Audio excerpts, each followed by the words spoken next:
Hi everyone, we are at IFA 2013 and Samsung is showing off the Galaxy Gear. This is its first major venture into the wearables market. Now the Galaxy Gear, as you can see here, has a 1.63 inch display. It is a 320 by 320 resolution. Let me just give you a really quick hardware tour. Of course you have the face here.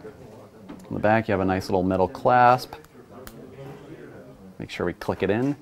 On this side we have the 1.9 megapixel camera with 720p video capture capability. Now this is the one thing that really caught us by surprise when the Galaxy Gear was announced. So essentially what you'll be able to do is you'll be able to take pictures from here and have it beamed to your phone. Let's take a look at the software here. Now, of course, there are a lot of gestures involved. So, for example, you're here in the home screen with the clock widget. There is a manager, by the way, in the app on your phone where you can actually go in and change the clock. You can change applications and all that. But here's the clock that we have just by default. If you move up, then, as you can see, we've got the camera. And you can take pictures or videos. Let's go into the menu. All right, so we have the option for video size. Okay. Now, to get out, what you can do is just swipe down from the top. And if you keep going, then you go back to the home screen. Now, on the side here, I forgot one little aspect of the hardware, and that is the single physical button.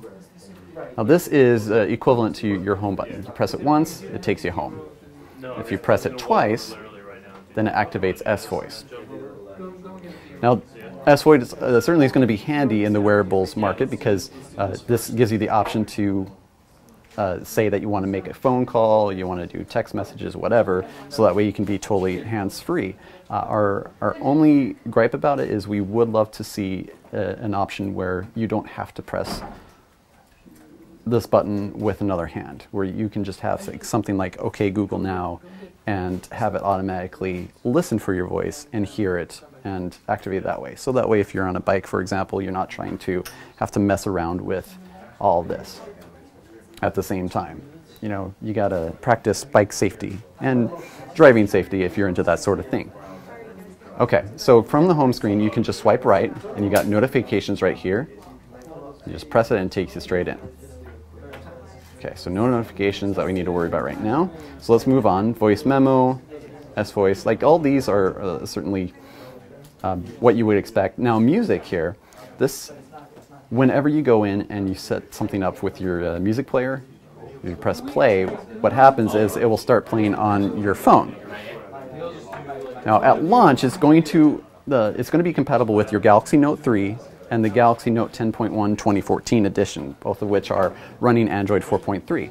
At some point down the road, there are going to be plenty of other Galaxy devices that have this capability that will be compatible. The thing is, you'll need to have a software update that gets it up to Android 4.3 TouchWiz as well.